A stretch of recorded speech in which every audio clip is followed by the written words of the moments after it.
Hello everybody and welcome to our Q&A session. In today's video, we are very happy to welcome Ms. Priyanjali Das. She is a yoga and wellness expert. She started her yoga journey with Kundalini meditation.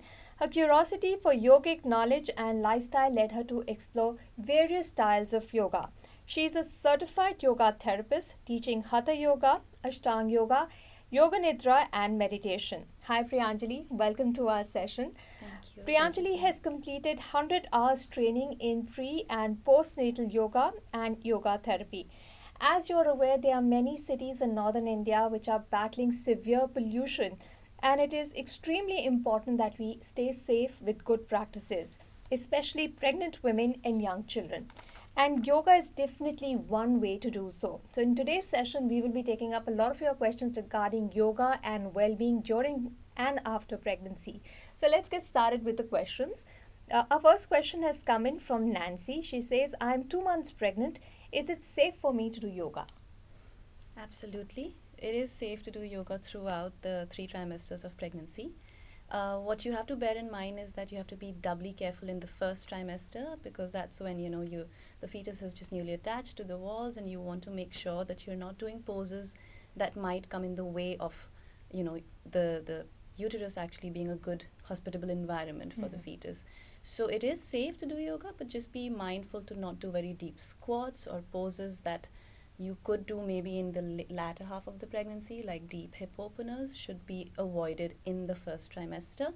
But definitely start with gentle practices. What you have to be mindful of is that it's good to, from the very start, strengthen the leg muscles and the pelvic walls. So you want to make sure that you're doing standing poses, maybe your warrior 1, warrior 2. You could do mild twists. What you must avoid are definitely inversions and very deep twists or back bends that put pressure on the abdomen. All right. The next question coming in is from Renu. She says, I'm in my last trimester. What precautions should I take before performing yoga? Okay, so one of the, like I said, mentioned earlier, one of the precautions that you take throughout your 3 trimester of pregnancy is that you're not doing too many deep twists, like I mentioned. In the 3rd trimester, it is all right to do deep hip openers, but again, very, very mindful that you're not holding your breath whenever you're doing any sort of poses. Now, yoga is a lot about pranayam as well, but while you do perform pranayam, make sure you're not doing any sort of breath retention pranayam, what we call kumbhaka, or any hyperventilation. Anything that will limit supply, oxygen supply to the baby should be avoided in the 3rd trimester. Right. Archana sends us a question. During what hours should yoga be performed to minimize the effect of pollution? Perhaps she's asking this is because, most of the time we're doing yoga early in the morning to take in fresh air. But with pollution, early morning is about the worst time because of heavy pollution. So now what do you do? So definitely do not perform yoga, especially in this day right now with all the pollution. So ideally, what if you look back and actually look at the way yoga is, they say, supposed to be performed, is either early in the morning or even in the evening, which is around sunset. So looking at the way the AQI is, and considering the stagnated cold air in at night just makes it all the more of a breeding ground for toxins and all the bad stuff. You might want to consider doing yoga anywhere between 4 p.m. to, say, sunset. That would be a much better time because you're still sticking to one of the cycles of times of the day to perform yoga, but you're avoiding all of those bad toxins in the morning. All right. So Nidhi has sent us this question. She says, I am 1 month pregnant. What are some good poses to start with yoga? Previously, I was into running before conceiving, but I do not wish to step out these days, perhaps because of the pollution. But it seems that Nidhi has at least a good level of fitness. So, for somebody who has been regular with exercise, what are good poses to start with in the first trimester? So it's a good question. If you've already had some sort of a practice or some sort of basically a lifestyle where you have been active, the good part is that you would have, and especially her being a runner, you would have leg strength. So definitely start with very mild stretches to warm up, and then move into poses that you can do standing on your legs. So it could be, your wide-legged forward fold, Prasarita Padahastasana. It could be, again, like I mentioned, Warrior 1 and 2, Veerabhadrasana. whichever pose you do, bear in mind that, and I can't emphasize this enough, say this to anybody who is expecting, your body is creating more of a hormone called relaxin, which actually softens the connective tissue. Of course, that aids in delivery, but that also means that if you are continuously holding very deep stretches, especially during warm ups, there are chances You will of injure yourself. injuring yourself, or even sometimes dislocation in really extreme cases because the tissues are so soft. So while you might feel very flexible during your pregnancy, you want to make sure that you're not overdoing anything. Very important to take it in small doses, even if you, especially if you've done cardio or you've done running, then you don't feel like you've worked out unless you're sweating. But there's so much happening in the body already, especially in the initial few months, but of course throughout the 9 months.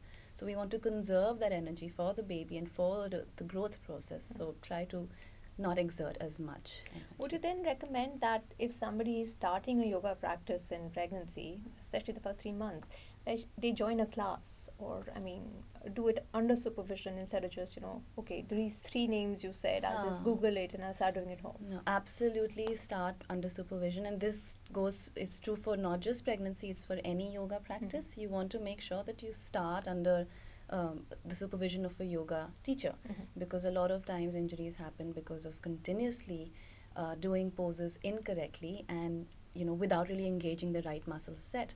So even if I've mentioned a few names of the poses here and there, for example, in your warrior one, while you could take the pose picture of the net or something, you need to know that, okay, you have to engage your quadriceps, you have to engage your right hamstrings. If your right leg is forward, you have to engage the left gluteus medius. So those kind of little intricacies and micro movements can only be refined and practiced under supervision. So definitely, start your practice, whether it's prenatal, postnatal, any sort of yoga practice, under guided All supervision. right. Prerna sends us a question. She says, I'm in my 5th month of pregnancy. Are there any breathing exercises helpful for me to combat the effects of air pollution?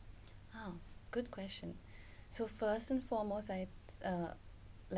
especially lately with the air pollution, I've been saying this to a lot of my students. While yoga helps you to function better and optimally, it doesn't really purify the air that you're actually in. So bear in mind that wherever you're practicing, even if you're doing pranayam, I wouldn't recommend doing it outdoors with the current AQI. I would recommend you doing it in a room which has an air purifier, possibly on for the last 30 minutes. Or if you are lucky enough to live in a surrounding with a lot of plants, surround yourself with air purifying plants. It also gives you the touch of nature when you're doing your practice. And then once you're in an environment where you know that the air quality is better, then engage in pranayam. Especially for pregnancy, like I said, no breath retention. So try to do pranayams which will encourage optimal respiratory function, and also pranayam that helps you to balance out the supply of oxygen to the right and left hemisphere. Now, one of those really good pranayams to do that is what we call anulom vilom, also known as nadi shodhana, where you're basically breathing from one nostril and then exhaling from the other. So that's one of those common breathing practices you can do. The other really important breathing practice that everybody should do, but especially during those 9 months, is what we call yogic breath or deep belly breathing. It's important to know that when you're inhaling, you're actually expanding the abdomen, and when you're exhaling, you're contracting. So that encourages deep breaths as opposed to the shallow breaths we're used to. And then that also helps you to activate the parasympathetic nervous system, which is, sort of getting into the medical aspect of it, and that's what encourages optimum functioning of the body, which also means optimum functioning of the lungs and your entire respiratory system. So for a fetus, more oxygen is always better. They get more nutrients, right? Yes, but again, you don't want to do Prastrika or Kapalbhati, which is sort of hyperventilation, because those are really big spurts of oxygen, but at the same time, you do have the risk of, one, of course, it shoots the BP up in some people, and there is a little bit of breath retention there, so you want to avoid that. All right. Kalpana sends us a question. She says, I'm in my 2nd trimester and I practice yoga to stay fit, but I enjoy yoga in the garden. During the increased pollution level, how do I protect myself while performing yoga outside? Should she be performing yoga outside? I wouldn't recommend so, as much as I hate to say it. Even I love performing yoga outside. But with the current AQI, I wouldn't recommend. Like I mentioned earlier, try to create a safe space, maybe get as many plants. Now I know that things like money plants, snake plants, peace lily, all of these plants, erica palm, they're really good indoor plants. They also actually emit oxygen at night, so you can actually have them indoors. They clear the air of formaldehyde, all of those things. So if you are you really are practicing regularly, you really do want to do it outside, maybe create a safe yoga space that feels a little outdoorsy but also has the security and the comfort of air purifier and just better AQI. So you want to make sure that your baby is getting the best quality air and that you're doing the best that you can to keep the oxygen supply up to the optimum. Shruti sends us a question. When can I start prenatal yoga? Is this a special yoga? Because, I think yoga even helps you conceive. So why should you wait till you're pregnant? Should one wait? Absolutely not. In fact, if you are planning any sort of exercise regime, especially during when you're expecting, I actually would recommend starting 3 months before you even start trying to conceive, because you are, like I said, yoga does a lot of balancing of the hormones. So there's so much of hormones involved. There's just so much work happening within the body that you want to not just throw your body into something in a completely new energizing regime. And that doesn't just stand true for yoga, it could be any sort of activity or exercise that you're doing. So I would recommend actually starting 3 months before you even start trying to conceive, if that is possible. If you do happen to be somebody who's never done yoga before, then absolutely all the more reason for you to start before you try to conceive. All right. Amrita sends us a question. I'm in the first month of pregnancy. I want to know the different yoga poses that are suitable for each trimester, first, second, third. What are the poses suitable for these 3 trimesters? Good question. So in the first trimester, now once you reach the second and third trimester, contrary to popular belief, you can actually do a lot more. It's the first trimester that you have to be very careful about. Again, try to limit your poses to basic poses, either standing poses or what we call supine poses, which is lying down on your back. So even if you are doing already doing your practice and yoga, and you find that it's not really strenuous to you because you've been practicing, you have to realize that the body internally is doing a lot of work. So that's why take it in short doses in your first trimester. Try to mostly do supine poses or standing poses. Try not to do deep squats, lunges. Of course, retention of breath is just a big no-no. Once you transition to the second and third trimester, that's when we start to focus on strengthening and lengthening the abdominal walls, or the pelvic floor rather. You want it to be strong for the delivery and the birthing process, be it natural, C-section, whatever it is that you've chosen. You want to also make sure that yoga helps you with pain management, right? So in the second and third trimester, what we start to do is more hip openers, utilizing maybe things like props and chairs. So you can think of Kailashasana. You can then start to do your Malasana and your Anjani Asana, which is your deep squats and lunges. Start to strengthen the abdominal walls by lying down on the floor and doing very gentle bridge poses, which again will encourage opening of the front of the body, and also strengthening of the glutes and the back because there's so much pressure. Now, having said all of this, there are few poses that you can still do in all the trimesters. Basic poses like your simple cat and cow stretch. It's great for helping with morning sickness and also the lower back pain. Also, very gentle twists lying down on the floor or seated is again good, because a lot of people start complaining of lower back pain. Now, this lower back pain also very interesting happens because of the release of relaxin, which is a softening of basically it softens the connective tissues, so it starts to destabilize the sacroiliac joint. And that leads to more pain in the back. So then again, you're sleeping on your side most of the times, that strains your back. Absolutely. So then in those cases, twisting really helps it. Of course, postural correction, and also in terms of managing the back pain. Definitely once you have, and this is again all trimesters, you can start engaging in Ujjayi breath, which is basically breathing with a little constriction at the back of the throat. Definitely do it under supervision when you're starting out. It helps you a lot during delivery as well. And most of us prenatal yoga teachers will recommend that you actually practice Ujjayi breath while you're in labor. It really helps with pain management.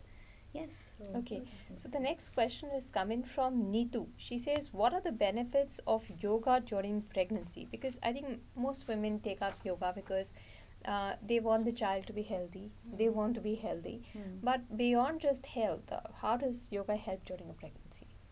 So I would segment this in two parts, not just during pregnancy, even after pregnancy. I think yoga is very helpful, specifically because one, it's a very physically strenuous time. So it yoga is one of the most gentle ways that you could still move the body and still encourage movement of all the joints, enhance lubrication of all the joints without straining the body or exerting too much effort. So that's important. The other aspect is how it has, like I was mentioning, it activates the parasympathetic nervous system. So what it does is it starts to tell your body that, look, you don't need to be in a fight or flight mode, Okay. or you don't need to be stressed. Everything is all right. Okay. And that's one of the reasons why they say that yoga encourages a holistic way of looking at life and well-being, overall well-being, and manages stress because of the fact that there's so much emphasis on the breath. The parasympathetic nervous system gets activated. So having said all of that, it's very important even after pregnancy and especially during pregnancy for moms to practice yoga, because it's the time when so much is about just the baby. People just want to practice because I want my child to be healthy, like how you're saying, but also having a sense of this is my me time, that I am working on my personal growth and development, that I am serving not just this child, nourishing this child within me, but also my own self, body, mind, and spirit. So you're saying that it's not just for physical strength, but for mental wellness and stress-free life during Absolutely. pregnancy, it helps. Absolutely, and even being a new parent is, I Very think, one of the stressful. most stressful times. So it sort of prepares you for that to be able to take in. Because if there's one thing about being a parent, it's crisis management and just being ready for anything that comes your way. And I think that is also really important. So it helps with that as well. All right. Now we have a question coming in from Khushi. She is asking, how many times a week should I perform prenatal yoga? Ah, so now again, this depends entirely on the person. One, of course, is I can't emphasize this enough. Must consult your doctor and get a complete approval of your doctor before you start practicing yoga. And then, if there are no complications, if everything is all right, then you could start depending on what is your current level of activity, how much you've already done before you conceived. A good place to start could be 3 times a week. If you've absolutely never done the practice, you could even take it down to twice a week and systematically increase it, maybe by a day every 2 weeks, depending on how the practice feels to your body. This is a time when I would say trust your instincts 100%. Like, nothing is stronger than a mother's instinct. So if you're feeling like, no, this doesn't work for me and I feel like I should reduce the intensity or rather the frequency of practice, then do so. But a good place to start is 3 times a week. If you've already been practicing, like I know a lot of yoga teachers who conceive and they've already had a daily practice, then something as much as 5 days would also be fine. But I would still recommend at least 2 days of rest, irrespective of how frequently Physically active you yeah, were earlier. exactly, because your body is doing so much work, you want to give it those days of rest. So Jyoti is asking, I'm in my last trimester. Is it safe for me to perform yoga? Are there risks? Absolutely. So just like any physical activity, there are risks, especially if you are doing movement and poses and not really breathing correctly. Okay. Then there are risks. There is risk if you are breathing really horrible air, of course, considering the current AQI. So doing the practice in an environment that allows you to, one, be really calm and relaxed, allows you to, of course, breathe in really clean air. And of course, with in terms of your third trimester, so that's what she has mentioned. Yeah, so you want to avoid putting too much pressure on your back already. So a lot of the poses that you might the teacher might introduce to you in the first and second trimester could be lying on your back, but then once you're in the third trimester, You cannot lie on your back. that's going to get very uncomfortable. So then you don't want to do poses that already feel uncomfortable from the get-go. So again, trust your instinct. Start to utilize more props, more chairs, almost similar to what people might do in Iyengar yoga, especially in your third trimester, because you don't want to lose the muscle engagement, but you do want some sort of assistance. It will help in your third trimester to do more of holes in your poses, like isometric holes that really get deep within the muscles. So you're still engaging those muscles, but engaging with, of course, a little assistance of the prop. So, for example, if you're doing pigeon pose, which is excellent for opening up the hips, instead of doing it on the floor, you could use a chair, bend your legs, and place the legs on the chair. So these kind of assisted poses then become very, very critical and key in your third trimester. All right. Anjali is asking, I'm 8 months pregnant and I want to know, does yoga help with labor? If yes, I want to know how does it help with labor? So there has been, of course, a lot of research around so many, many benefits of yoga. One of them being the way we perceive pain. So pain management. So from a psychology perspective, that's a different route. But at the same time, like I was mentioning, when you're doing ujjayi breath and allowing that flow, basically in yoga we say flow of prana, but also allowing that full oxygen supply and full activation of parasympathetic nervous system, it will help you manage pain better. Different people, different pain thresholds, so I wouldn't say you will feel less pain. That would be an overstatement, but you will definitely be able to, you'll be able to manage the pain better. And having said that, when you are engaging from the second and third trimester onwards in a lot of hip openers, considering the human body is so beautiful and you're already releasing relaxin, which softens the connective tissue, over and above that, if you're engaging in the right manner in hip openers, and have a lot more relaxed hamstrings and your hip flexors, basically your muscles all around this region, and a relatively stronger pelvic floor, it'll help you, when you're pushing in labor, and also help you with just having a little less issue in terms of contraction, because contraction at the end of the day is muscle spasm. So the more relaxed these muscles are through breathing, the more you'll be able to manage pain. Yeah. Okay, so it does help with pain management, and during labor, that is a big help. Now, Sneha is asking, does yoga help cure postpartum depression? So cure would, I would say, is again an overstatement. It helps you manage postpartum depression. Now, for anything, when you're using yoga therapy, it's a supplementary treatment. So you must supplement your existing treatment with whatever it is that your doctor has told you. But having said that, it does help you manage your postpartum depression. As I was mentioning earlier, so much of what we do is just about the baby, especially once the baby comes along. Plus, there's sleep deprivation, your body is going through so many things. It's not a very easy time to be a breastfeeding mother as well. So, those so many different reasons can cause you stress. So, when you are doing yoga, you're taking that small bit of time out just for yourself, and that itself It is should so relax healing. you, Yeah, yes. it is relaxing. And then, of course, you encourage healing within the body, physically, mentally, as well. So when you are practicing yoga, it becomes that time when you're truly healing in every aspect. And so the same for, just as yoga is said to help people who have bipolar depression, manic depression, same way it works on your Postpartum depression. postpartum. And of course, very important, that cortisol, which is produced a lot more, in many women who face postpartum depression or anxiety, is managed by yoga. Okay. So that's another. So Renuka is asking, which yoga poses specifically can help with postpartum depression? Are there any specific yoga poses that do much better for managing postpartum depression? So I wouldn't specifically say there's this pose or that pose and you do it and it's your, You'll be fine. You'll be fine. It solely depends on you which pose seems relieving. Ideally, poses that are more forward folds rather, more restorative in nature would feel better. And if you're doing things that really make you hyperventilate or just makes your breath go up and down, that's not really serving you as much, because you want to do poses that encourage calmness, encourage healing energy.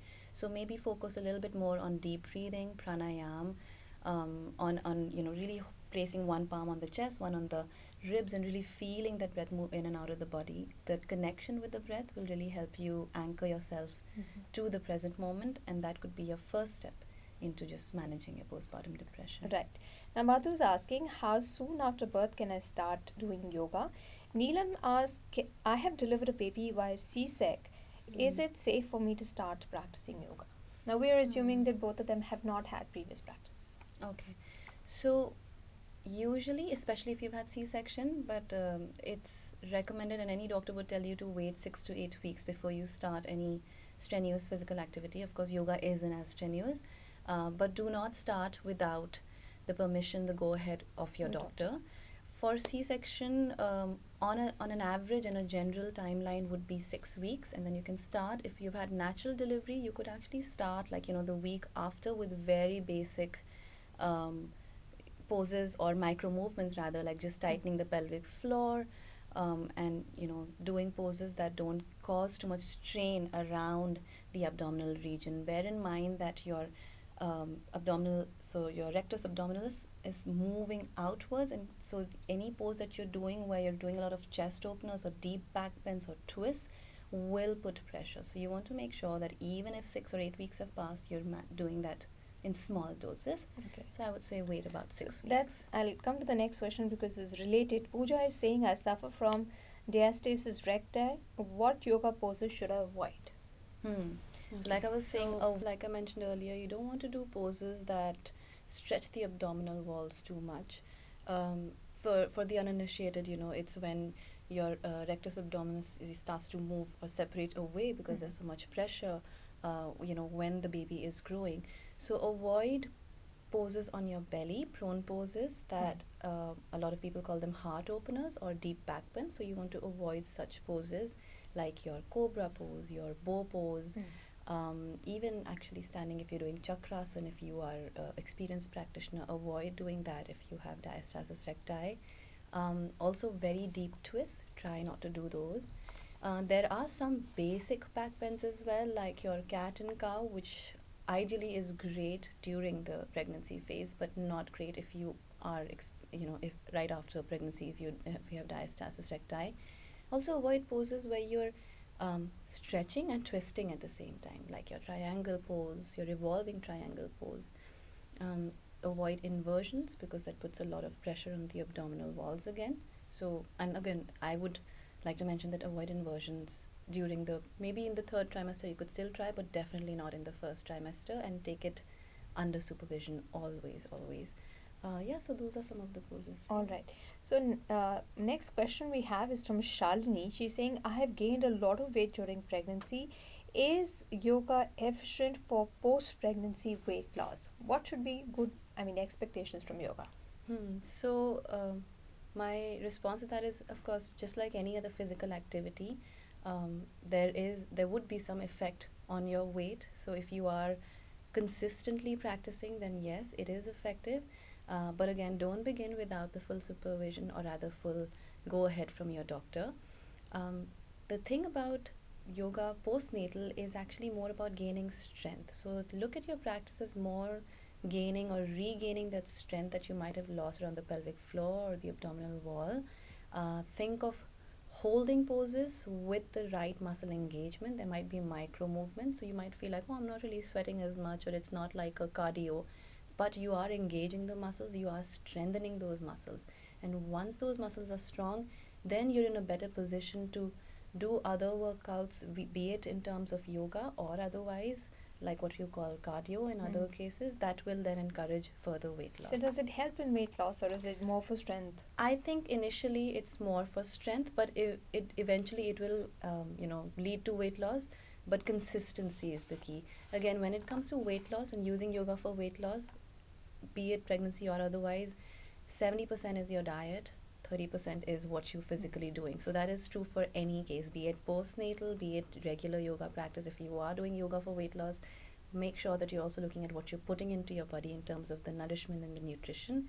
And very, very important, consistency. Now this goes for even when you're practicing yoga during pregnancy. I think somebody had asked how often they should practice.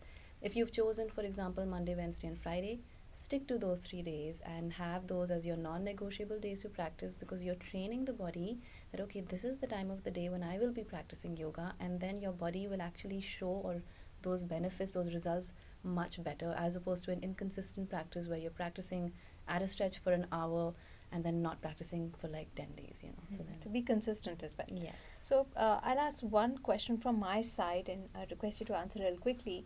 A lot of questions have come about the safety of yoga poses during pregnancy for women who are in the high risk pregnancy group, those who have perhaps an incompetent cervix or low lying placenta.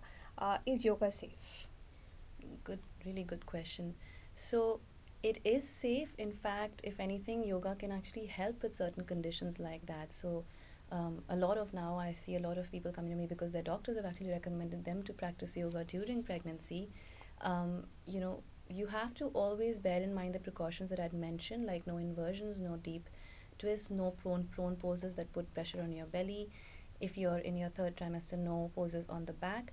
But definitely, yoga is safe when done under the guided supervision of a certified, trained yoga practitioner. So be careful about who you're learning yoga from as well, and be very, very sure that they've had experience and that it's a very different kind of yoga, in the sense that don't think of yourself, especially during your prenatal yoga, as suffering from a certain condition or anything. It's a very natural process, but you just have to bear a certain few things in mind and make sure that there's no pressure around the abdomen when you're doing the practice, which in a lot of yoga poses there is.